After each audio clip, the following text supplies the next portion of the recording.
नारायणं नमस्कृत्य नरं चैव नरोत्तमं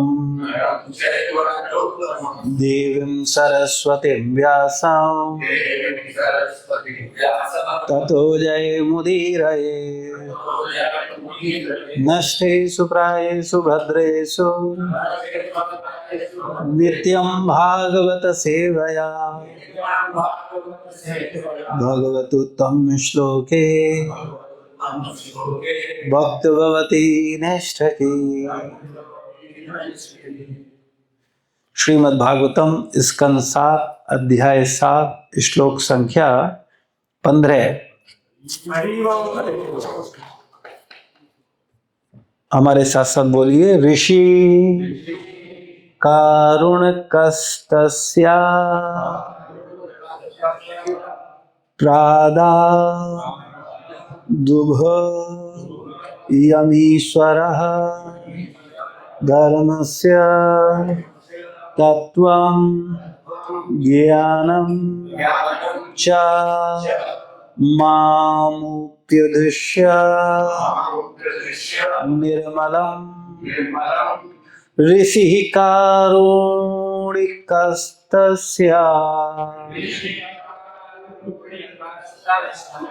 प्रादादुभयमीश्वरः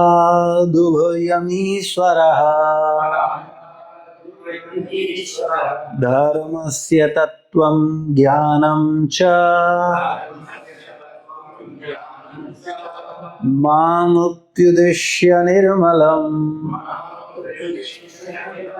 ऋषिकारुणिकस्तस्य प्रादादुभयमीश्वरः धर्मस्य तत्त्वं ज्ञानं च मामुपदेश्य निर्मलम्। आप लोग दोहराइए। ऋषि कारुणिकस्तस्य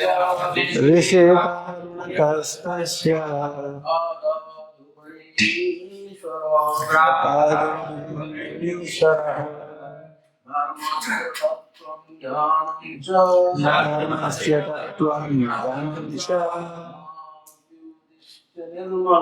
मामुपदेश्य निर्मलम्।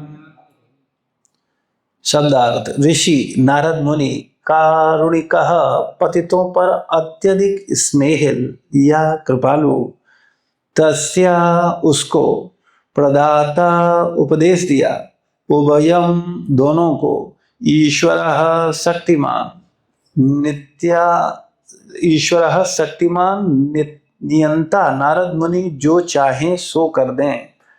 धर्मस्य धर्म का, तत्वं सत्य, ज्ञानम ज्ञान च तथा, मामा मुझको, अपि विशेष रूप से, उद्देश्य इंगित करके, निर्मलम भौतिक कल्मश से रहित।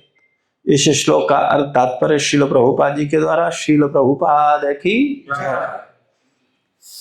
नारद मुनि ने मुझे गर्भ में स्थित रहते हुए तथा अपनी सेवा में लगी मेरी माता दोनों को उपदेश दिया, क्योंकि वे स्वभाव से ही पतितों पर अत्यंत दयालु हैं। अतएव अपनी दिव्य स्थिति के कारण उन्होंने धर्म तथा ज्ञान के विषय में उपदेश दिए। ये उपदेश भौतिक कल्मश से रहित थे। तात्पर्य। यहां पर यह कहा गया है धर्मस्य तत्वम ज्ञानम च निर्मलम। निर्मलम शब्द निष्कलुष धर्म का सूचक है, या यूं कहें कि भागवत धर्म का सूचक है। सामान्यतया कर्म कांड कल्मशग्रस्त धर्म के अंग होते हैं, जिनसे लोग अपनी संपत्ति तथा समृद्धि बढ़ाकर लाभ उठाते हैं।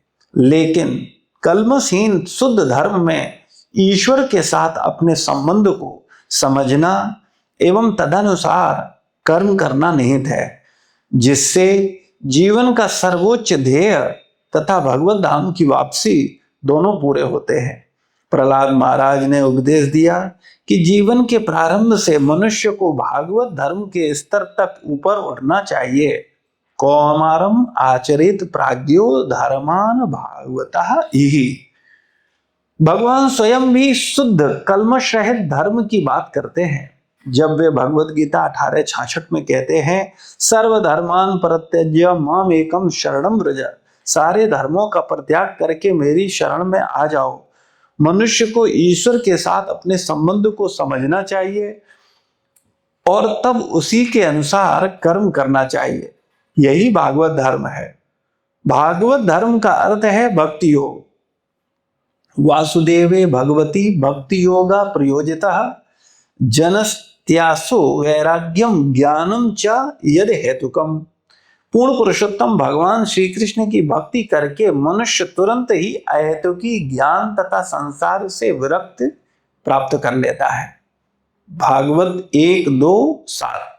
शुद्ध धर्म के पद पर स्थित होने के लिए मनुष्य को वासुदेव कृष्ण से संबंधित भक्ति करनी चाहिए। तो यहां प्रसंग चल रहा है कि नारद मुनि आश्रम पर ले आते हैं किसको?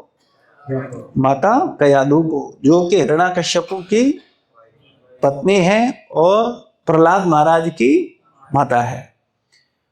और किस परिस्थिति में लाते हैं कि देवता उनको घसीट करके ले जा रहे थे मारने के लिए, लेकिन बीच में ही आकर के नारद मुनि ने उन्हें रोक दिया और उन सब देवताओं ने बिना किसी विरोध के, बिना किसी आपसी डिस्कशन के तुरंत नारद मुनि की बात को स्वीकार किया। और क्या करते हैं? छोड़ते ही नहीं हैं, प्रणाम करते हैं और उनकी प्रदक्षिणा करते हैं।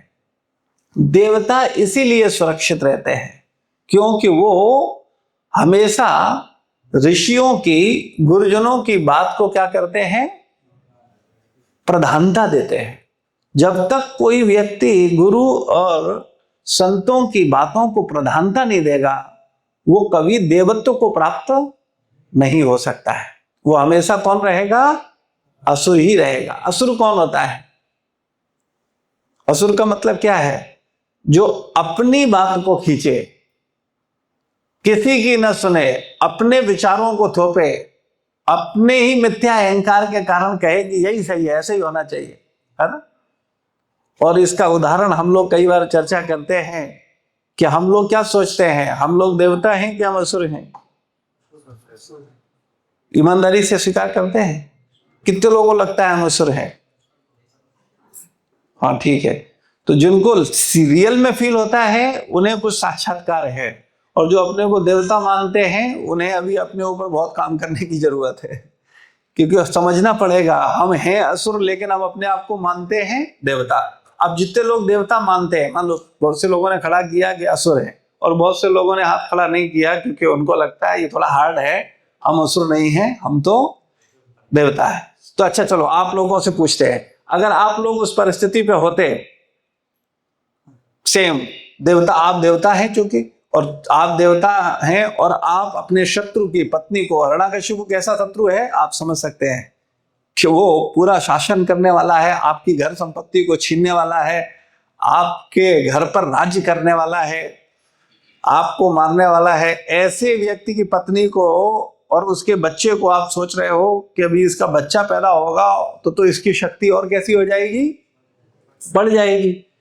और ऐसी स्थिति में आप उसकी पत्नी का अपहरण करके ले जा रहे हो, अपनी पूरी योजना बना करके, सारे के सारे आप लोग जो देवता मान रहे हो अपने आप को, ऐसे लोग ले जा रहे हो, और उसी समय कोई वैष्णव आए, कोई भक्त आए, है ना, हमारे शिक्षा गुरु दीक्षा गुरु आए और वो कहें कि देखो भाई ऐसा है, इसको छोड़ दो, आप क्या करोगे? उस समय छोड़ दोगे?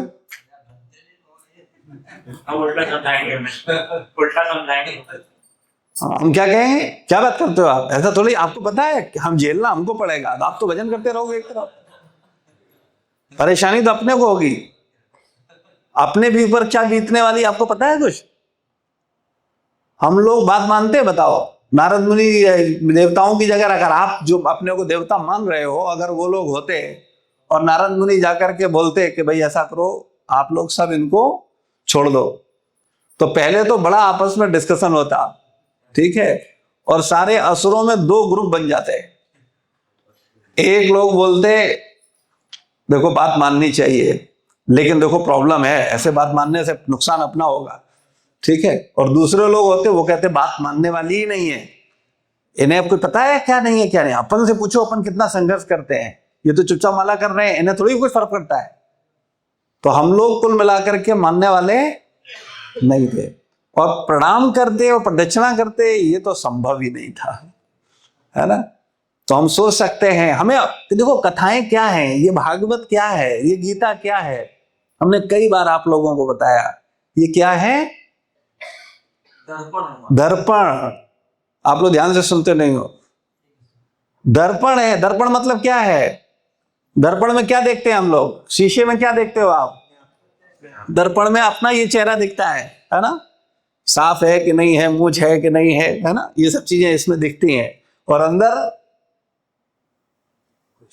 अंदर वाला जो हमारा चित्त है, हमारा काम है, हमारा क्रोध है, हमारा जो नष्ट है, हमारा जो आसुरी भाव है, ये हमें शीशे में दिखता है? वो कहां दिखता है? अपने दोष इस शीशे में दिखते हैं? वो किस में दिखता है? वो श्रीमद् भागवत में दिखता है, वो गुरु दिखाते हैं, वो गीता दिखाती है, वो साधु दिखाते हैं। इसीलिए बोला गया गुरु साधु शास्त्र की बात को मानो, अपनी नहीं। क्योंकि गुरु साधु शास्त्र क्या करते हैं? हमें हमारा असली चेहरा रख देते हैं हमारे सामने कि वास्तव में हम हैं कौन और अपने आप को मानते क्या है। हम अपने आप को क्या मानते हैं? अच्छा कि बुरा? और वास्तविकता क्या है? हम बुरे। लेकिन ये बात हम स्वीकार नहीं करते। जो स्वीकार कर लेता है बस वो साधु बन जाता है, इतने ही अंतर है। जो ईमानदारी से स्वीकार कर लेता है, और आप देखो जितने संत हैं उन सब ने स्वीकार किया, है ना। अपने आप को नमक हराम तक बोला, बोलते हैं कि नहीं बोलते हैं? संतों ने बोला कि नहीं बोला? अपने को सबसे नीचा मानते हैं, अधम मानते हैं। क्यों? क्योंकि उन्हें अनुभव है कि वास्तविकता में ये हमारा जो दुष्ट मन है ये हमें हमेशा आसुरी भाव देता है, हमको हमेशा ये दिखाता है हम श्रेष्ठ हैं, औरों को नीचा दिखाता है और अपने को अच्छा दिखाता है ना। तो आसुरी भाव क्या है? दूसरों में दोष देखना और अपना गुणगान करना। ये क्या भाव है? आसुरी भाव। ये असुर की पहचान है। असुर क्या करता है? अपने को अच्छा बताने के लिए दूसरों में क्या करता है? दोष देखता है। दूसरों बोले बोले ये भी ठीक नहीं है, वो भी ठीक नहीं है, वो भी ठीक नहीं, बोले हम बहुत बढ़िया, ठीक है ना। और जिससे वो चर्चा कर रहा होगा उसको भी थोड़ा बोले तुम भी बढ़िया हो, हम भी बढ़िया हैं। फिर दोनों मिलकर के औरों की निंदा करेंगे, बोले ये भी खराब, वो भी खराब, ये भी खराब। ये ऐसे लोग, ऐसी भावना रखने वाले लोग कौन होते हैं? असुर, है ना। असुर और असुरनी दो शब्द हैं, असुर और अलग नहीं होना चाहिए, असुर और असुरनी, है ना। तो माताएं भी तो है ना, तो उनको भी तो प्रभु लोग बाद में हमसे बोलेंगे अच्छा हम असुर हैं और असुरनी की तो आपने कोई बात ही नहीं करी। तो हम लोगों का वास्तविकता में क्या है? ऐसा भाव जिसमें हम क्या करते हैं? अपने विचारों को, अपनी भावनाओं को, अपनी सोच को क्या करते हैं? मिथ्या अहंकार के कारण बहुत स्ट्रांगली रखते हैं, बोले यही सही है, यही होना चाहिए, बोले ये सब गलत है ना। तो ऐसा भाव आसुरी भाव है ना। और हम सब देख सकते हैं कि अगर नारद मुनि ने बोला और देवताओं ने तुरंत छोड़ के क्या किया? प्रदक्षिणा करी। और क्या किया उन्होंने? फिर अपने साथ ले गए अपने आश्रम पे। अब तो तुम लोग मर जाते बिल्कुल। एक तो छुड़ाया, ठीक है, अब इच्छा तो है नहीं किसी की, भाई आपके घर पे आक्रमण होगा। अच्छा नारद मुनि में कोई फर्क पड़ने वाला है? बताओ, आप बताओ ईमानदारी से। हिरण्यकश्यपु वापस आता है तो क्या करता है? देवताओं की तो दुर्गति करता है, नारद मुनि तो अपना भजन कर रहे हैं। तो कुछ असुर बोलते देखो मैंने पहले ही कहा था, है ना। देवता जैसे हम लोग होते हैं, अपने को देवता मानने वाले, हम क्या बोलते हैं? देखो मैंने पहले ही कहा था, नारद मुनि के चक्कर मत पड़ो, अपनी बुद्धि से काम लो, अपनी बुद्धि से काम लो, इन पे कोई फर्क पड़ने वाला नहीं है, ये तो अपने आश्रम में भजन करते रहेंगे और सारी प्रॉब्लम आने वाली है अपने ऊपर। तो इनकी बात को बिल्कुल ध्यान मत दो। और जिन्होंने दिया होता, और कुछ कुछ लोगों को हमें दबना पड़ता, भाई नारद मुनि की बात माननी पड़ती। जैसे हम लोग कई बार होता है, कुछ बोला जाता है ऐसा नहीं ऐसा कर लो, तो हम लोगों को मजबूरी मानना पड़ता है। लेकिन बाद में फिर उसके जब साइड इफेक्ट होते हैं तो फिर हम शुरू हो जाते हैं बोलना, अरे देखो मैंने कहा था ना तुमसे पहले, यही होना था, ऐसे ही होना था। तो ऐसे ही वहां पर क्या होता, अभी हम लोगों को बोला जाता तो हम लोग बोलते हैं कि देखो नारद मुनि पे तो कोई फर्क पड़ने वाला नहीं है ना। और सबसे बड़ी चीज देखो, किसी भी शास्त्र विरुद्ध कार्य कर रहे हैं, है ना, ब्रह्मचारी होकर के क्या कर रहे हैं, स्त्री को आश्रम में ले जा रहे हैं, अपने पास रख, और आश्रम में ही नहीं रख रहे हैं, अपनी सेवा भी करवा रहे हैं। तब बताओ आप लोग बर्दाश्त कर पाते?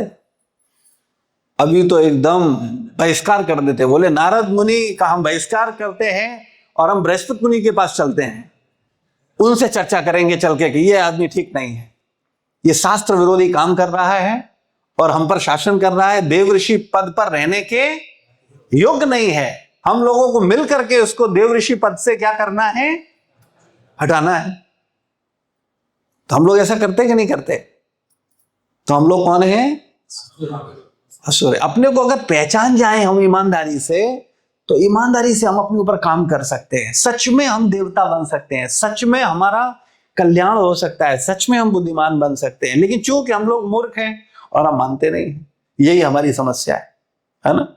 कई बार जब हम बोलते हैं भरी सभा में कि आप लोग मूर्ख हो, तो फिर हमें कैसा लगता है, अच्छा लगता है, बुरा लगता है? क्यों बुरा लगता है?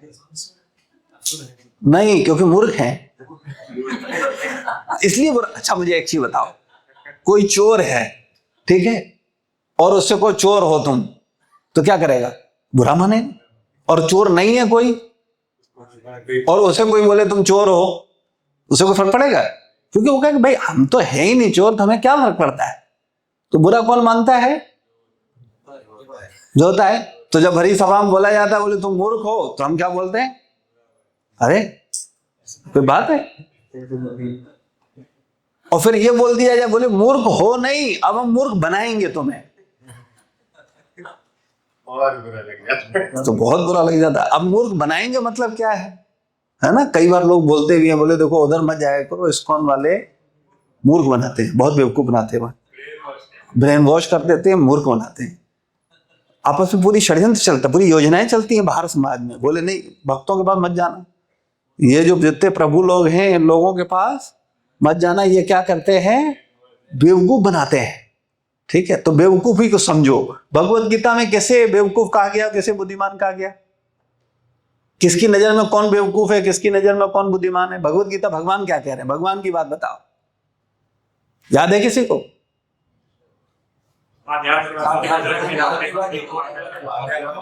हाँ, आध्यात्मवादी की नजर में भौतिकवादी पागल है, और भौतिकवादी की नजर में आध्यात्मवादी पागल है। तो अच्छा मुझे आप लोग बताओ ईमानदारी से, कौन पागल है?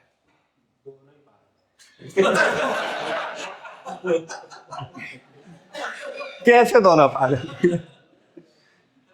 चलो दोनों पागल है बोल दिया, मान भी लेते हैं, चलो कैसे पागल, बात बोलिए तो इसे सिद्ध करो।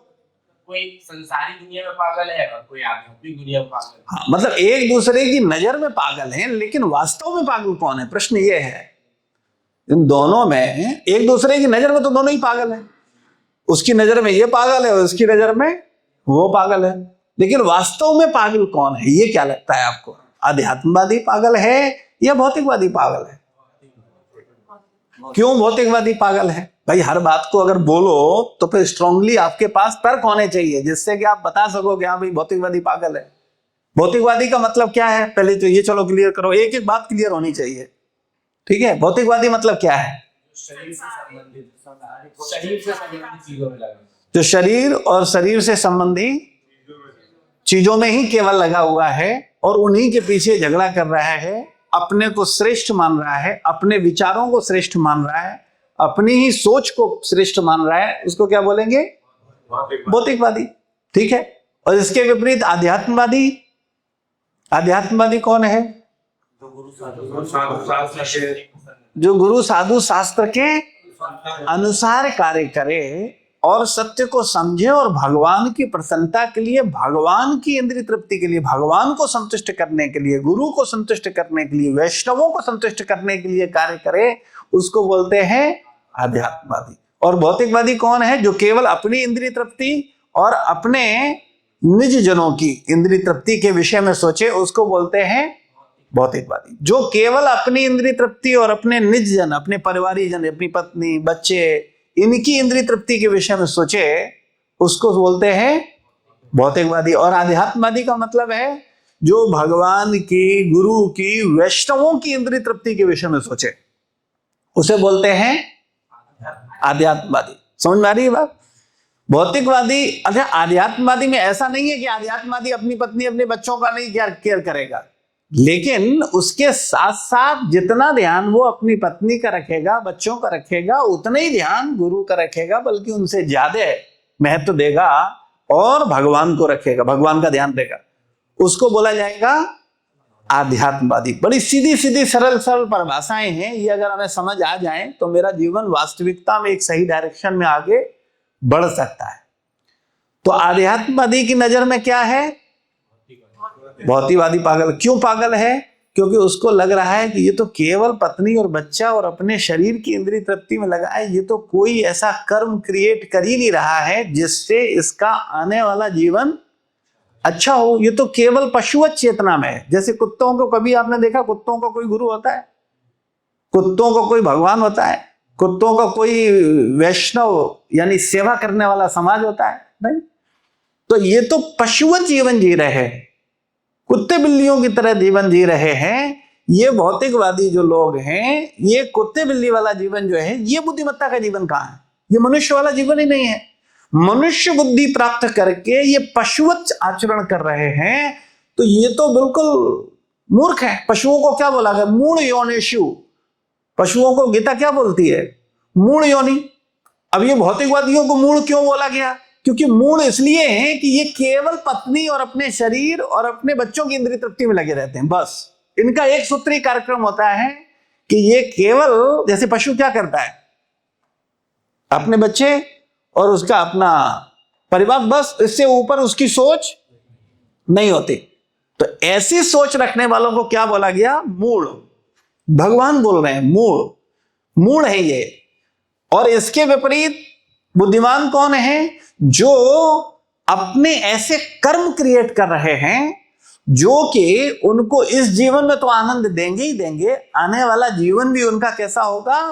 आनंदमय होगा। क्यों? क्योंकि वो अपनी निज इंद्रिय तृप्ति से बढ़ करके भगवान की इंद्रिय तृप्ति का विचार कर रहे हैं, गुरु की इंद्रिय तृप्ति का विचार कर रहे हैं, वैष्णवों की इंद्रिय तृप्ति का विचार कर रहे हैं। ऐसा भावना उनका रख रहा है। हम लोग क्या करते हैं? हम लोगों का प्रयास क्या होता है?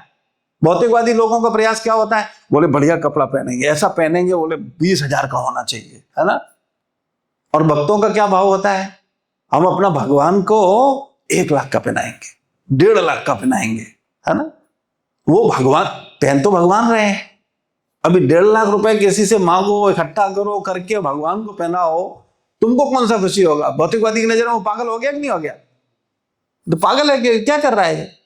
अरे 1.5 लाख रुपए कमाने थे, अपने ऊपर खर्च करने थे, ये भगवान पे क्यों खर्च कर रहा है? भौतिकवादी क्या सोचते हैं? बोले अपना घर ऐसा बनाएंगे आलीशान कि लोग देखेंगे, है ना। भौतिकवादी करते हैं कि नहीं करते? और आध्यात्मवादी क्या करते हैं? भगवान का स्थान बनाएंगे, भगवान का मंदिर बहुत भव्य बनाएंगे, बहुत खूबसूरत बनाएंगे भगवान की सेवा के लिए। जो आसुर लोग होते हैं, असुर लोग क्या करते हैं? अपनी इंद्रिय तृप्ति करते हैं, और भक्त लोग क्या करते हैं? भगवान का इंद्रिय तृप्ति करते हैं। तो इसलिए दोनों एक दूसरे को क्या बोलते हैं? मूर्ख बोलते हैं। कि अरे एक व्यक्ति सोचे कि मेहनत वो कर रहा है और मजा भगवान को दे रहा है, गुरु को दे रहा है, वैष्णवों को दे रहा है, तो इसका मतलब क्या है? ये पागल है। अरे इसको इसने कमाया है तो इसका पूरा एंजॉय कैसे करना चाहिए? खुद को करना चाहिए, तब तो ठीक है। और अगर ये खुद को नहीं कर रहा है और भगवान गुरु वैष्णवों का सेवा कर रहा है, तो ये क्या है? पागल है ना। और आध्यात्मवादी की नजर में भौतिकवादी क्यों पागल है? बताओ, कोई बताएगा आप में से? क्योंकि वो निज इंद्रिय तृप्ति में लगे भौतिकवादी। तो भौतिकवादी नींद जिंदगी टिप लगे तो उसको तो मजा मिल रहा है ना, वो तो आनंद ले रहा है, फिर क्या दिक्कत है? ठीक है, खुश है। वो आध्यात्मवादी सोच रहा है हम सुखी होंगे, वो तो वर्तमान में सुखी है। वो क्षणिक है, क्षणिक है, क्षणिक भी नहीं है ही नहीं। यही तो बात हम लोगों को समझ नहीं आ रही है। भौतिकता में सुख, जो वास्तविक सुख है, क्षणिक यानी जो भौतिक सुख है वो नहीं, जो वास्तविक सुख है वो भौतिकता में है ही नहीं। क्यों नहीं है? वास्तविक आनंद, वास्तविक सुख जिसे आनंद बोलते हैं, वो भौतिकता में है ही नहीं। क्यों नहीं है बताओ? देखें आप लोग कितना समझते हो। क्योंकि आनंद उससे होता है जो कभी खत्म ना हो। हाँ, तो वो क्यों नहीं है? ये तो आपने परिभाषा दे दी। भौतिकता में सुख और दुख आता रहता है, आनंद नहीं मिलता है। नहीं, सुख दुख आता रहता है, आनंद क्यों नहीं मिलता है, मेरा प्रश्न ये है।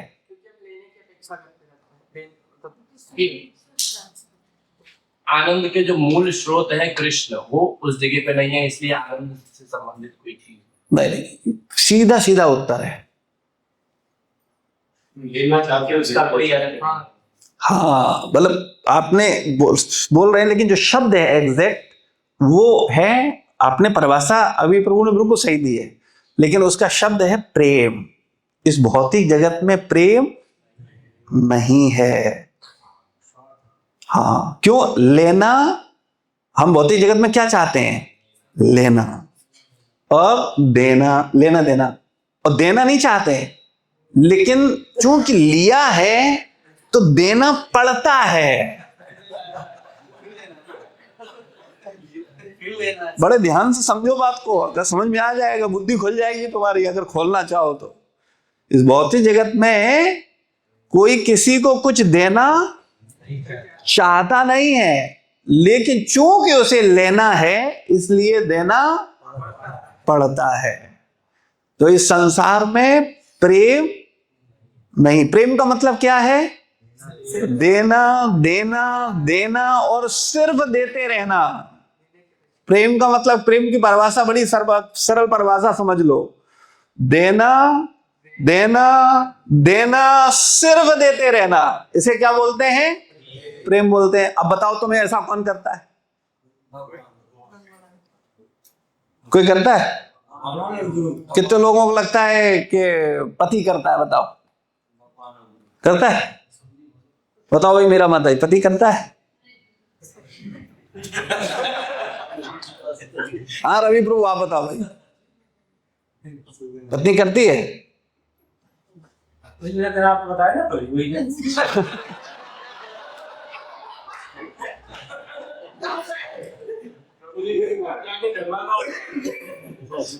नहीं, झगड़ा नहीं होगा, झगड़ा खत्म हो जाएगा अगर ये बात समझ में आ जाए। यही समझते नहीं, इसीलिए झगड़ा तो चलता ही रहेगा। ये झगड़ा खत्म होने वाला नहीं, झगड़ा उसी दिन समझ में खत्म होगा जब ये बात समझ आ जाएगी कि भैया ये लेने देने में झगड़ा है। झगड़ा है कहां? नहीं, जहां देने देने का भाव है वहां झगड़ा कहां है? बताओ।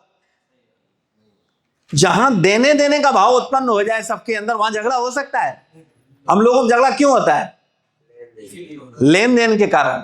क्योंकि हम हिसाब लगाते हैं, बोले अपन ने ज्यादा दिया, इसने बोले ये बेवकूफ बना गया मुझे। अब अपने दिमाग में चलता रहता, बोले इसने बेवकूफ बना दिया मुझे इसने पागल बनाया है, इसने मुझसे ज्यादा ले लिया है और दिया मुझे कम है। सारे झगड़े की फसादी है। घर घर में पति पत्नी लड़ते हैं कि नहीं लड़ते हैं? दोनों विवाह किस लिए किए थे?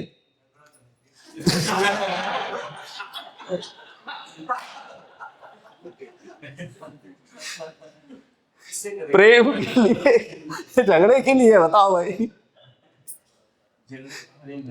और झगड़ते रहते हैं। झगड़ने का कारण क्या है? केवल एक ही कारण। अगर उसके सूत्र में जाओगे, ये सूत्र दे रहा हूं, आप विचार कर लेना। जब भी झगड़ा हो तो सोचना, वो झगड़े का कारण होगा अपन ने उसको ज्यादा दिया मगर इस धूर्त ने अपने को कम दिया, बस। और कोई झगड़े का कारण नहीं है। यही झगड़े का कारण है। हम तो ये कर रहे हैं, हमने तो ये किया, तुमने क्या किया। तो खैर, हम लोग चर्चा कर रहे थे कि भौतिकवादी मानसिकता में आध्यात्मवादी की नजर में भौतिकवादी पागल है और भौतिकवादी की नजर में आध्यात्मवादी पागल है। ठीक है ना?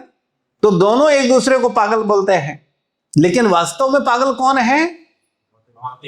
भौतिकवादी। क्यों पागल है? क्योंकि बेचारे को न सुख मिल रहा है, क्योंकि जब प्रेम नहीं है तो सुख होगा कहां से, आनंद होगा कहां से?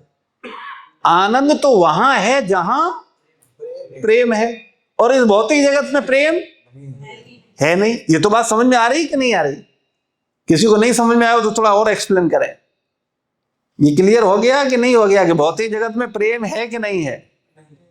नहीं है। तो जहां प्रेम नहीं है वहां सुख हो ही नहीं सकता, संभव ही नहीं है। तो वहां पर क्या होता है? व्यापार होता है, झगड़ा होता है, क्लेश होते हैं, मतभेद होते हैं। लेकिन जहां भाव ये हो जाता है देना देना देना और देना, वहां क्या उत्पन्न हो जाता है?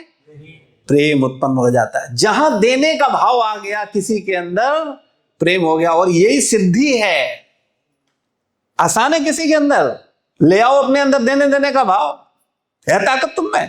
कितने बड़े ताकत हो, कितने बड़े सूरमा हो, ले आओ जरा। तुम बोलते हो ना कि तुम बहुत शक्तिशाली हो, बहुत बुद्धिमान हो, ला करके दिखा दो हमें कि हम देने देने देने का भाव रखेंगे। संभव नहीं है। ये केवल कृपा से संभव है। ये बिना गुरु कृष्ण की कृपा के कोई इस भावना में जा ही नहीं सकता है। लेकिन जो चला गया वो क्या प्राप्त करेगा? आनंद प्राप्त करेगा। क्योंकि वो किस भावना में स्थित हो गया है? प्रेम के भाव में स्थित हो गया है। और प्रेम वाला व्यक्ति ही क्या प्राप्त कर सकता है? आनंद। इसका सबसे बड़ा उदाहरण कौन है? गुरु और गौरांग। ये दोनों हमें क्या करते हैं? देते रहते हैं। माता क्या करती है? देती रहती है। पिता क्या करते हैं? देते रहते हैं। और जब तक देने के भाव में रहते हैं तब तक क्या रहता है उनके हृदय में? प्रेम रहता है। और जैसे ही लेने का भाव आता है, प्रेम खत्म। भगवान हमसे कभी लेने की इच्छा रखते हैं? कभी चाहते हैं? तो आप लोग कहेंगे जो ज्यादा स्मार्ट लोग होंगे, बोले भगवान चाहते हैं, उन्होंने वैष्णव रूपी एजेंट लगा रखे हैं।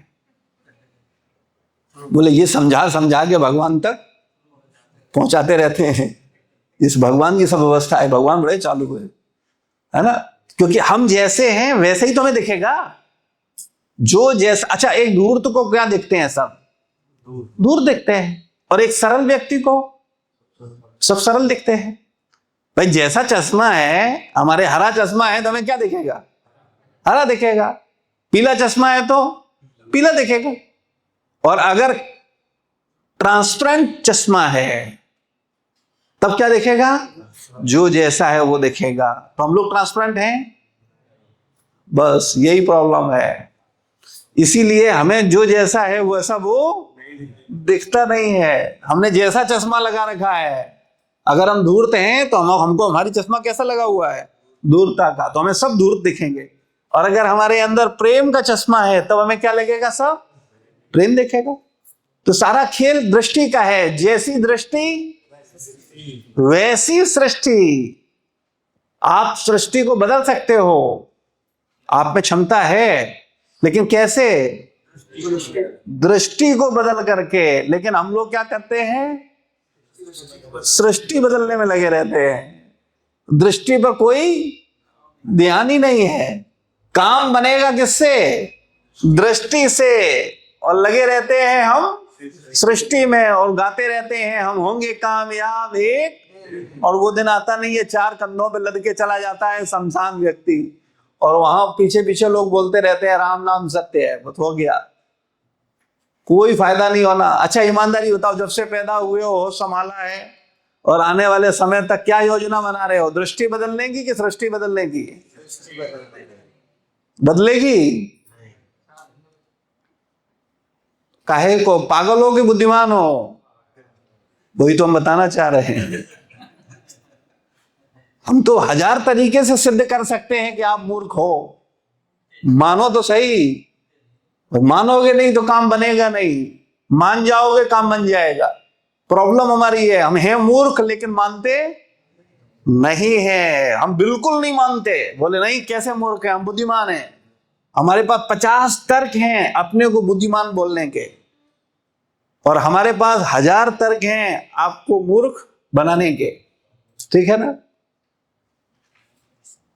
तो आप क्या कहेंगे, बोले अभी अभी अगली बार सत्संग में नहीं आएंगे, क्योंकि वहां तो क्या किया जाता है, खुलेआम बोला जाता है, मंच पे बैठ के बोला जाता है कि हम आप लोगों को क्या बनाएंगे, मूर्ख बनाएंगे। तो बताओ कोई आना चाहेगा? मूर्ख बनाने का मतलब क्या है? आध्यात्मिक दृष्टि से बुद्धिमान बनाएंगे, क्योंकि जो संसार में मूर्ख बनेगा उसी को आध्यात्म में क्या बोला जाएगा, बुद्धिमान। और जो आध्यात्म में मूर्ख बनेगा उसको संसार में क्या बोला जाएगा, बुद्धिमान। तुम मंदिर में आओ, अपनी जुगाड़ में रहो, एक ही अपना अपना किसी भी तरह भौतिक चेतना में लगे रहो, तो तुम्हें सब संसारी लोग क्या बोलेंगे, बुद्धिमान है, बहुत बुद्धिमान है। देखो, लेकिन जो वास्तविक आध्यात्मवादी है वो क्या बोलेंगे, मूर्ख है। हाँ, यहां भी रह के मूर्ख है। लेकिन कौन बोलेगा, जिसको वो दृष्टि प्राप्त है। लेकिन जिसने वो दृष्टि ली नहीं है वो नहीं समझ सकता, उसको कभी समझ में नहीं आएगा। तो वास्तविकता में ये भौतिकवादी की नजर में आध्यात्मवादी पागल है। इसको भी मैंने कई बार बताया, हमारे पास दो प्रकार की बुद्धि होती है, एक भौतिक बुद्धि और एक आध्यात्मिक बुद्धि। हमारे पास कौन सा बुद्धि है, इसीलिए हम लोग क्या हैं, मूर्ख है। लेकिन अगर ये भौतिक बुद्धि बदल जाए किसमें, आध्यात्मिक बुद्धि में, तो जैसे ही तुम्हारा भौतिक बुद्धि आध्यात्मिक बुद्धि में बदलेगा तो तुम्हारा परिवार तुमको क्या बोलेगा, तुम्हारा समाज तुम्हें क्या बोलेगा, बोले तुम मूर्ख बन रहे हो, तुम पागल बन रहे हो, तुम क्यों जाकर के सेवा कर रहे हो, तुम्हें क्या मिलेगा, तुमको क्या फायदा होगा, तुम्हें मिलेगा क्या। क्योंकि अपन तो कुछ भी करते हैं लेने और देने के लिए, और लेने देने में क्या है, सुख है कि दुख है, घोर दुख है। मैं नहीं कह रहा हूं, ये शास्त्र बोलता है। रजोगुणी व्यक्ति दुखी रहता है, रजोगुणी व्यक्ति दुखी रहता है। और रजोगुणी का मतलब क्या है, देना और लेना, इसे रजोगुण बोलते हैं। सतोगुण का मतलब क्या होता है, देना और देना। और तमोगुण का मतलब क्या होता है, लेना लेना लेना, इसे क्या बोलते हैं, तमोगुण। रजोगुण मतलब लेना देना, और सतोगुण मतलब देना देना, ठीक है ना। तो सुख कहां है, देने देने में, उसमें सुख है, उसमें आनंद है। क्यों आनंद है, अब इसको कहो, आपको कैसे पता।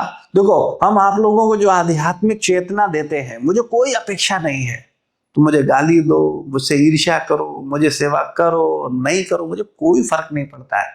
मेरा कार्य है, मैं तुम्हें निरंतर आध्यात्मिक चेतना देता रहूंगा, देता रहूंगा, देता रहूंगा, तुम्हें बुद्धि देता रहूंगा, देता रहूंगा, देता रहूंगा। इसीलिए मुझे क्या मिलता है, आनंद मिलता है। यही कारण है, और कोई कारण नहीं है। जहां मैंने अपेक्षा रखना शुरू किया कि मैंने तो दिया है, इसने क्या दिया, वहीं पे मैं क्या हो जाऊंगा, दुखी हो जाऊंगा। भौतिकवादी चेतना का सिखा, अपना कर्तव्य है देना देना और देना।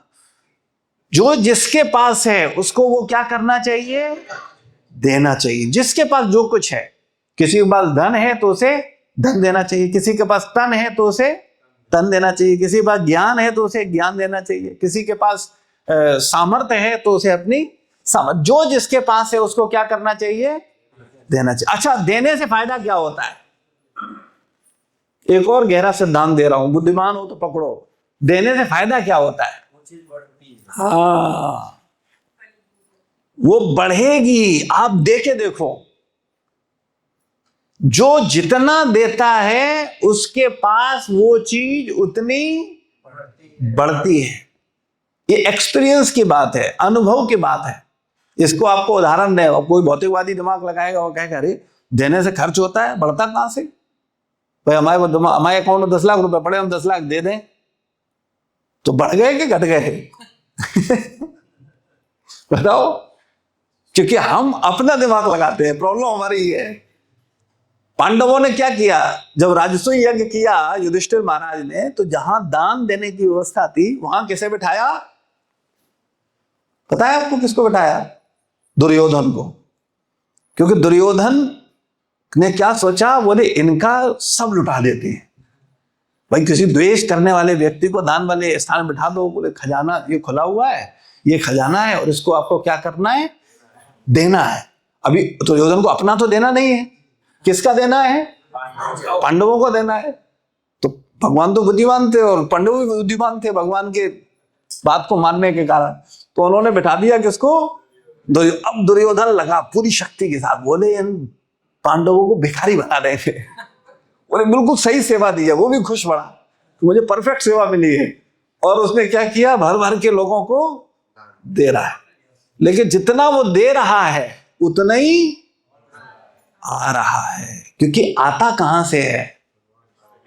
ये विचार करो कभी, आता कहां से है? तुम्हारे हाथ में है आना। तुम बीज बो सकते हो खेत में, लेकिन बीज कितने आएंगे, 10 गुने आएंगे, 20 गुने आएंगे, 50 गुने आएंगे, तुम्हारे हाथ में है। तुम दुकान खोल सकते हो, उसमें तुम्हें महीने में ग्राहक कितने आएंगे, प्रॉफिट कितना हो, तुम्हारे हाथ में है? तुम्हारे हाथ में होता तो तुम करोड़ों रुपए महीने प्रॉफिट करते है तुम्हारे हाथ में? नहीं है, नहीं होगा। यही समझने वाली बात है। देने वाला कौन है? भगवान। और किसके आधार पर देता है? हमारे कर्मों के अनुसार। फल देने वाला कौन है? भगवान। किस आधार पर देता है? कर्म के आधार पर। तो जब कर्म तुम्हारा अच्छा होगा तो क्या होगा? फल आएगा ही आएगा अच्छा, इसमें कतई कोई संदेह नहीं है। लेकिन जो भौतिकवादी, जो गधे बुद्धिमान है, जिनको क्या बोलेंगे? गधा बुद्धिमान का मतलब भौतिकवादी बुद्धिमान है ना। भौतिकवादी बुद्धिमान जो अपने आप को बुद्धिमान मानता है, लेकिन वास्तविकता में होता क्या है? गधा। तो उसकी बात कर रहे हैं। वो हमेशा क्या सोचता है कि अरे ऐसा थोड़ी होता है, ऐसे होता है। लेकिन वास्तविकता में मेरे सोचने से कुछ नहीं होता है। अब विचार करना, भगवान चाहें 2 सेकंड नहीं लगेंगे राजा को भिखारी बनाने में, और भगवान को पलक झपकते ही भिखारी को अरबपति बनाने में भी 2 सेकंड नहीं लगेंगे। लेकिन हम लोगों को भगवान पर विश्वास ही नहीं है। असली बात यही है, हमें भगवान पर फेथ नहीं है। हमें किस पे फेथ है? अपने पुरुषार्थ पर। हमको लगता है हम करेंगे तब होगा। नहीं होगा, नहीं होगा, नहीं होगा। हमारे करने से कुछ नहीं होगा, और भगवान करने से सब कुछ होगा। बस अब सोचते ही नहीं है, हम करना नहीं चाहते। हम भगवान पर विश्वास करें बस, और फिर देखो उनकी दृष्टि में कैसे चमत्कार होते हैं। लेकिन चूंकि हम लोग कौन हैं? असुर, मूर्ख। असुरों को मूर्ख बोला जाता है और देवताओं को बुद्धिमान बोला जाता है। अच्छा चलो मुझे एक बात बताओ, फिर तुम्हें उदाहरण के साथ बताएं, तर्क के साथ।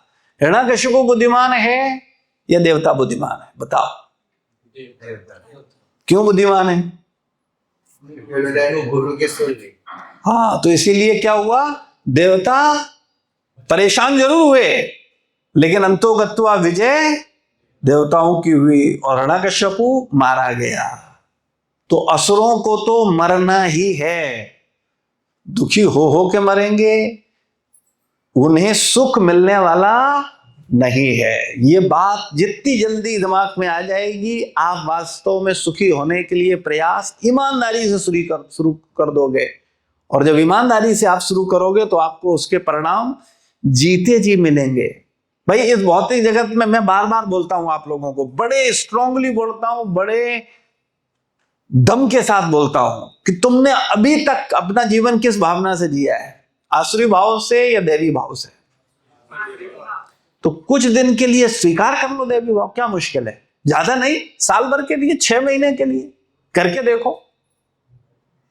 और देखो कि उस भावना में तुम्हारा क्या होता है, उस भावना में तुम्हें क्या मिलता है। तुम खुद एहसास कर लोगे।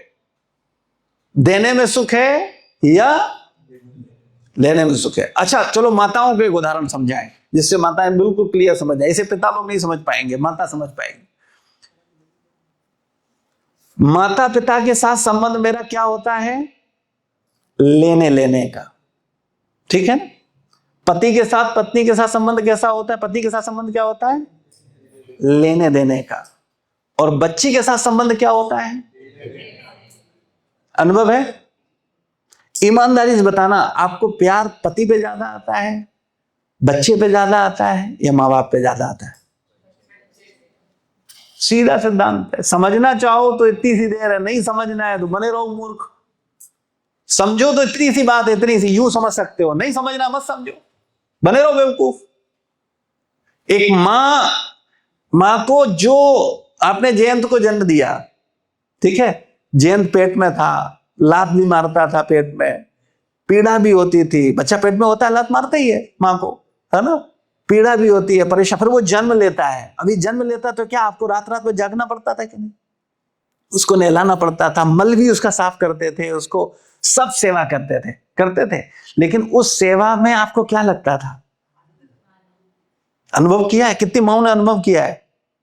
और बाहरी दृष्टि से कोई देखेगा तो क्या कहेगा? ये दुखी है कि सुखी है? दुखी है। बोले बच्चा अभी छोटा है ना, ये बड़ा हो जाएगा तब ये सुखी हो जाएंगे। हम सीरियसली बता रहा हूं, संसार की सोच यही है। बोले अभी बच्चा छोटा है ना, है ना, अभी असली आनंद ले रही है शिखा माता जी, है ना। लेकिन इनकी भौतिक सोच वो भी इनको समझाती है, अभी बच्चा बड़ा हो जाएगा ना, तब हम सुखी हो जाएंगे। अरे मूर्खानंद, सेवा में आनंद है और कहीं आनंद नहीं है, कहीं आनंद नहीं है। लेकिन जो मूर्ख हैं उन्हें समझ नहीं आएगा, है ना। हम अनादि वल्लभ को बता रहे थे, क्योंकि ये भक्त अपना पूरा जीवन छोड़ करके आए हैं, है ना, और किसके आए? अपनी स्वेच्छा से आए, है ना। और इनको जितने लोग आए, इनसे मैंने इनकी इच्छा से पूछा कि आप क्या सेवा करना चाहते हो। जिसने जो सेवा बताई, मैं प्रचार करना चाहता हूं, मैं ये करना चाहता हूं, उसके अनुसार उसको सेवा दे दिया। अनादि वल्लभ बोला मुझे प्रभु जी आपके पर्सनल सेवा करने में बड़ा अच्छा लगता है, मैं आपके साथ रहता हूं, मुझे बड़ा अच्छा लगता है। तो मैंने कहा ठीक है, तुम मेरे साथ रहो, लेकिन हमने कहा ध्यान रखना सबके टारगेट तुम ही हो जाओगे। हाँ, मैंने बताया उसको। मैंने बहुत से कहेंगे देखो उसका माइंड वॉश कर दिया, बेचारे को अपनी चाकरी में लगाए हुए, उसको दिन भर उसको बर्तन धुलवा रहे हैं, उसको खाना खिला रहे हैं, उसको ये करवा रहे हैं, वो करवा रहे हैं, बेचारे का जीवन बर्बाद कर दिया। क्या है बेचारा, बताओ, उसका जीवन खराब हो गया। बहुत से लोगों को अंदर से बड़ी पीड़ा होगी, मैं बता रहा हूं आपको, क्योंकि उन्हें क्या लगेगा इसका जीवन। और मैंने इससे कहा भी, मैंने तुम क्यों खराब करते हो, तुम ये सब मत करो। हमने तो बोला, हमने तुम मानो मेरी बात, हमने तुम्हारे ऐसा करने से बहुत से लोगों के पेट में ऐठन हो जाएगी। मैं तुम कुत्ता का सेवा करोगे जाकर के, किसी को प्रॉब्लम नहीं होगा। तुम अभी विवाह करके बीवी के आगे पीछे घूमोगे, किसी को बुरा नहीं लगेगा। लेकिन तुम अगर माँ बाप की सेवा करने लगोगे, तुम गुरु का सेवा करने लगोगे, तुम भगवान की सेवा करने लगोगे, लोगों के पेट में ऐठन शुरू हो जाएगी। और जिन की हो रही होगी ऐठन, उन्हें बड़ा बुरा लग रहा होगा। मेरी बात सामने आ जा रही है। ये जगत ही ऐसा है भैया, बड़ी मुश्किल है, बड़ी मुश्किल है। गधे मानते नहीं है, वो गधे हैं और कोई प्रॉब्लम नहीं है। पूरा संसार अज्ञानता के कारण दुखी है कि नहीं है? अच्छा, मुझे फिर एक उदाहरण बताओ, शर्त के साथ, सॉरी, बुद्धिमत्ता के साथ देखोगे तो आप समझ पाओगे। मैं शर्त के साथ बोल रहा हूं, आप समझ पाओगे। इस संसार में मान लो ये कमरा है, इसमें एकदम अंधेरा कर दें, खूब अंधेरा। अभी आप लोग कैसा लगेगा? आपको भयभीत हो गए, सुखी हो गए, दुखी हो गए, कैसा महसूस करोगे? ईमानदारी बताओ। भयभीत हो गए, असुरक्षित हो गए कि नहीं हो गए? क्योंकि आपको कुछ दिख नहीं रहा। तो अज्ञानता क्या है? अंधेरा है। अंधेरा में क्या होता है? कुछ दिखता नहीं है। तो जब दिखता नहीं है तो व्यक्ति भयभीत होता, असुरक्षित महसूस करता है। इस कमरे में अंधेरा हो जाए एकदम, हर व्यक्ति अपने को असुरक्षित महसूस करने लगेगा। कौन है, क्या है? अभी तो चलो यहां आपको पता है सब भक्त हैं, कोई शत्रु नहीं है, आपके मन में क्लियर है। लेकिन आप ऐसे स्थान पे हो कि आप कहीं गए हो और वहां जनरल पब्लिक भरी हुई है और अचानक अंधेरा हो जाए, अभी क्या स्थिति होगी? सब भयभीत हो जाएंगे। नहीं, उधर मोबाइल है ही नहीं। हाँ, क्योंकि किसी को लगेगा कोई पर्स न चुरा ले, कोई मार न दे, कोई एकदम भयभीत हो जाओगे। और भय का कारण क्या है? अंधेरा। अंधेरा मतलब अज्ञानता। तो ईमानदारी बताओ, तुम लोग भयभीत हो कि नहीं हो? तुम भले ही मत कहो, हमें तो पता है तुम बहुत बुरे भयभीत हो। तुम्हारी स्थिति मैं बार बार बोलता हूं, तुम नहीं जानते हो जितना हम तुम्हें जानते हैं। तो कितने भयभीत हो तुम्हें पता ही नहीं है। भयभीत थोड़े नहीं हो, भयंकर भयभीत हो। हर परिस्थिति से, पत्नी से भय है, बच्चे से भय है, धन का भय है कि ये कहीं चला ना जाए, कोई चुरा न ले, कहीं मेरा स्टेटस का भय है, मेरा स्टेटस से मैं नीचे ना आ जाऊं। कितने प्रकार के भय हैं।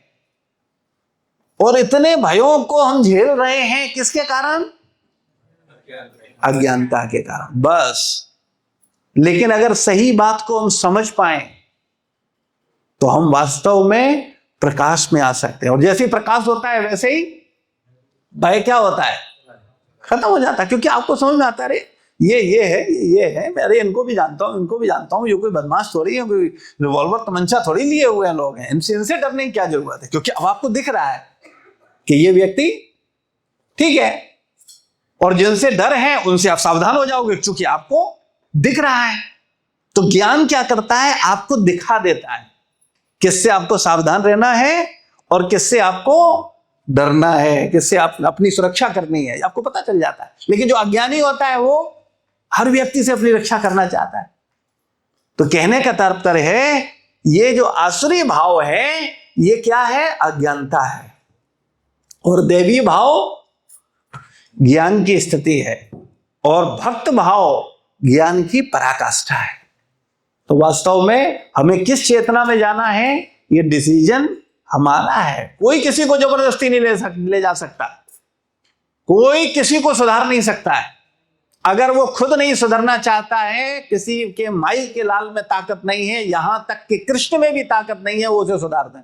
और तो छोड़ो, भगवान में भी सामर्थ्य नहीं है। अगर तुम नहीं सुधरना चाहते हो, तुम्हें भगवान भी नहीं सुधार सकते। क्यों नहीं सुधार सकते? पर भगवान तो सर्व सामर्थ्यवान है, क्योंकि वो हमसे प्रेम करते हैं। वो कहते हैं तुम्हें अगर अंधकार में ही सुख मिल रहा है तो ठीक है, तुम अंधकार में रहो, तुम्हारी इच्छा है, तुम उसी चेतना में रहो। और अगर तुम सही भावना में आना चाहते हो तो मौका है तुम्हारे पास, भगवान देते हैं। ये गीता भागवत हमें क्यों दी है? ये इतने संत गुरु परंपरा के आचार्य साधु हमें क्यों दिए हैं? अज्ञानता से ज्ञान में लाने के लिए, अंधकार से प्रकाश में लाने के लिए। तो इसलिए हम सब लोगों को यह समझना होगा कि मनुष्य जीवन मिला है आसुरी भाव से देवी भाव में जाने के लिए। भक्त भाव तो बहुत ऊंचा भाव है, हम केवल देवी भाव में ही चले जाएं, यही अपने आप में बहुत बड़ी बात हो जाएगी। तो यहां पर प्रसंग चल रहा है कि नारद मुनि क्या करते हैं। नारद मुनि ने मुझे गर्भ में स्थित रहते हुए, प्रहलाद महाराज बता रहे हैं कि नारद मुनि ने मुझे गर्भ में स्थित रहते हुए तथा अपनी सेवा में लगी मेरी माता दोनों को क्या दिया?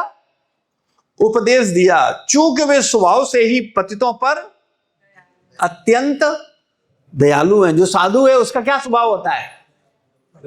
वो पतितों के प्रति क्या होता है? दयालु होता है। क्यों दया आती है? क्योंकि वो जानता है ये दुखी है, ये अंधकार में है, इसलिए उसे दया आती है कि इसको भी क्या किया जाए?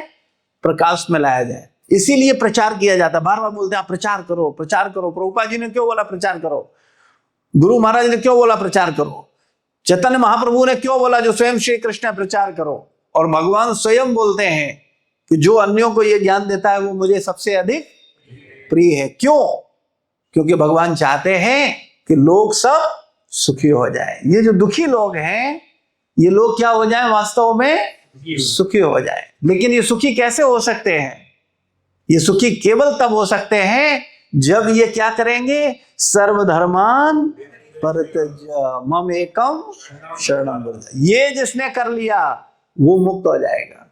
और जो ये नहीं कर पाया, जो अपने दिमाग से चलता रहेगा, जो अपने दिमाग को बुद्धिमान मानता रहेगा, उससे कभी होगा नहीं।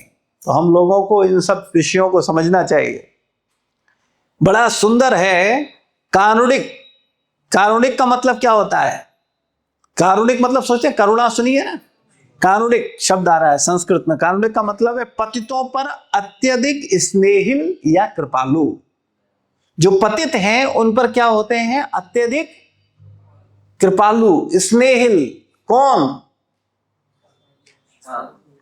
कारुणिक। तो नारद मुनि को क्या बोला जा रहा है? कारुणिक हैं, क्योंकि ये पतितों पर अत्यधिक स्नेहिल और कृपालु हैं। और यहां पर ईश्वर शब्द प्रयोग किया जा रहा है नारद मुनि के लिए, है ना। ईश्वर का मतलब क्या होता है? यहां गुरु नारद मुनि है ना, तो नारद मुनि गुरु हैं और उनको, गुरु को, नारद मुनि को क्या बोला जा रहा है? ईश्वर। ईश्वर मतलब क्या बोल रहे हैं? तात्पर्य इसका शब्दार्थ में देखो, ईश्वर का मतलब शक्तिमान नियंता। नारद मुनि जो चाहे सो कर दे। ईश्वर का मतलब क्या होता है? जो चाहे सो कर दे। गधे को बुद्धिमान बनाने की क्षमता किसमें है? नारद मुनि जैसे गुरु में है, ईश्वर में है। वो गधे को भी क्या कर सकते हैं? बुद्धिमान बना सकते हैं। असुर को क्या कर सकते हैं? देवता बना सकते हैं। ये सामर्थ्य है गुरु के अंदर। लेकिन किसे? जो गुरु के शरणागत हो। जो शरणागति नहीं है वो तो गधा का गधा ही रहेगा, उसको कोई काम होने वाला नहीं है, वो सुधरने वाला नहीं है। वो अपना दिमाग चलाता रहेगा और अपने दिमाग से वो दुखी बना रहेगा, क्योंकि वो बात मानने वाला है नहीं। उसको थोड़ी देर तो लगेगी बात सही है। रजोगुणी की व्यक्ति की समस्या क्या होती है? थोड़ी देर तो उसे लगेगा बिल्कुल सही है, थोड़ी देर बाद क्या लगेगा? और बिल्कुल गलत है। जितना उसे सही लग रहा होगा उतना ही उसे क्या लगेगा? गलत लगेगा। तमोगुणी व्यक्ति की मानसिकता क्या है? उसको सब गलत ही गलत लगेगा। और रजोगुणी, सतोगुणी व्यक्ति की मानसिकता क्या है? उसको सब सही को सही बोलेगा और गलत को गलत बोलेगा। तो सारा कार्य कौशल किसमें है? सतोगुणी बनने में। अभी सतोगुणी कैसे आता है? सतोगुण आता है जो लोग प्याज लहसुन नहीं खाते, चाय कॉफी नहीं पीते। इससे क्या होता है? खान पान क्या करता है? सतोगुण में लेके जाता है। खान पान मेरी चेतना को शुद्ध करता है। ये नाम जब क्या करता है? सुबह सुबह ब्रह्म मुहूर्त में आप लोग 16 माला करते हो, किस लिए? हाँ, शुद्ध करने के लिए। चेतो दर्पण मार्जनम। ये जो चित्त पर तमोगुणी रजोगुणी जो आवरण चढ़े हुए हैं, ये धुल जाए और आप किसमें स्थित हो जाओ? शुद्ध सतोगुण में। तब क्या होगा? आप सही बात को समझ पाओगे, अदरवाइज संभव नहीं है। और ये कौन कर सकता है? ये केवल गुरु कर सकता है। इसीलिए उसको क्या बोला गया है? ईश्वर। जो चाहे सो कर दे, ये संभव, ये क्षमता है गुरु की। तात्पर्य में प्रभुपाद जी बताते हैं, यहां पर कहा गया है धर्मस्य तत्वम ज्ञानम च निर्मलम। निर्मल शब्द मतलब निष्कलुषित धर्म का सूचक है। यो कहें कि भागवत धर्म का सूचक है। सामान्यतया कर्म कांड कलमशग्रस्त धर्म के अंग होते हैं। जो कर्म कांड है, जो हम लोग जो पूजा पाठ तथाकथित करते हैं, ये क्या है? कर्म कांड का अंग होता है। ये सारी पूजा किस लिए होती है? आपने देखा हो संसार में बहुत लोग पूजा करते हैं, तो आप कहेंगे सब तो पुजारी हैं। वो पुजारी नहीं है, वो सब क्या है? असुर हैं। असुर क्या है? असुर मतलब क्या है? वो क्यों पूजा कर रहा है? अपनी इंद्रिय तृप्ति के लिए, है ना। तेरा तुझको अर्पण क्या लागे मेरा, जय जगदीश हरे। और फिर जाओ, बोले तेरा तुझको अर्पण किया था आपने, सुबह सुबह आरती करी थी, अब थोड़ा 2 लाख रुपए दे दो सेवा के लिए, तो क्या कहेंगे? बोले वो गाने के लिए। ऐसा नहीं है कि उसको आरती गाई थी, ये थोड़ी है कि उसको करना है। इसको क्या बोलते हैं? आश्रय भाव। आश्रय भाव का मतलब है बड़े बड़े भावुक होंगे, बड़े बड़े ऊंचे भक्त दिखेंगे, बड़े रो रो के आरती गाएंगे। जय जगदीश हरे स्वामी, जय जगदीश हरे, तेरा तुझको अर्पण क्या लागे मेरा, स्वामी जय जगदीश हरे। और उसने उसी एक भक्त खड़ा तो वहां उसे पकड़ लिया, बोले प्रभु जी अभी आप गा रहे थे क्या लागे मेरा, तो बोले आपका तो है नहीं, तो भगवान के मंदिर बन रहा है, यहाँ जरूरत है, थोड़ा पैसा दे दो हमको, अभी फेस्टिवल करना है, उसके लिए पैसा, भक्तों को प्रसाद करवाना है। हर संडे हम सोचते हैं भगवान की दर्शन करने लोग आते हैं, तो इनको घर जाके क्यों श्रम हो, जो भगवान की सेवा करने आ रहा है तो उसको हम सुंदर सुंदर भोग बना करके और प्रसाद खिला के भेजें तो उसको घर पे जाकर के प्रसाद नहीं बनाना पड़े, तो आप थोड़ा सा दे दो, वो चुप हो जा। कि ये बातें सब सीरियस लेने के लिए नहीं होती हैं, ये गाने के लिए होती हैं। तेरा डिस्टर्ब मत करो, पूजा करने दो। तेरा तुझको अर्पण क्या लागे मेरा स्वामी, क्या लागे मेरा। अब स्वामी मुस्कुरा रहे, बोले बेवकूफ मुझे बना रहा है, मैं दुनिया को चला रहा हूं, तू मुझे चला रहा है। तो हम लोगों का ऐसे ही स्थिति है ना। हम लोग क्या सोचते हैं कि हम किसे बेवकूफ बना रहे हैं, भगवान को। क्या संभव है कोई व्यक्ति मूर्ख ही होगा जो सोचता है कि वो भगवान और गुरु को क्या बना सकता है, मूर्ख। वो बनाता नहीं है, वो प्यार में बन जाते हैं। और जब वो बनते हैं तो तुम लोग क्या सोचते हो, तुमने बेवकूफ बना दिया है। लेकिन तुम नहीं जानते हो, तुम जहां सोचना खत्म करते हो वहां से वो सोचना शुरू करते हैं। लेकिन ये बात समझ में नहीं पाओ, कभी नहीं समझ पाओगे। क्यों? मिथ्या अहंकार के कारण। जिस दिन तुम्हारा समर्पण हो जाएगा तुम्हें सब समझ आ जाएगा कि हाँ, हम जो सोच भी नहीं सकते वो सच समझते हैं, मेरी एक एक भावना को समझते हैं। लेकिन कई बार क्या होता है कि कई बार बच्चा गलती करता है तो पिता क्या करता है, उसकी गलती को जानबूझ करके इग्नोर कर देता है। क्यों? क्योंकि ज्यादा स्टिक हो जाएंगे तो ये भाग जाएगा, है ना। इसलिए ठीक है, जो कर रहे हो, जैसा कर रहे हो, ठीक है, करते रहो। जब तुम्हें समझ आएगी तो तुम सही भावना में, चेतना में कार्य कर पाओगे। श्रील प्रभुपाद की जय, गुरु महाराज की जय, समस्त भक्त वृंद की जय, निताई गौर प्रेमानंदे, हरि हरि बोल।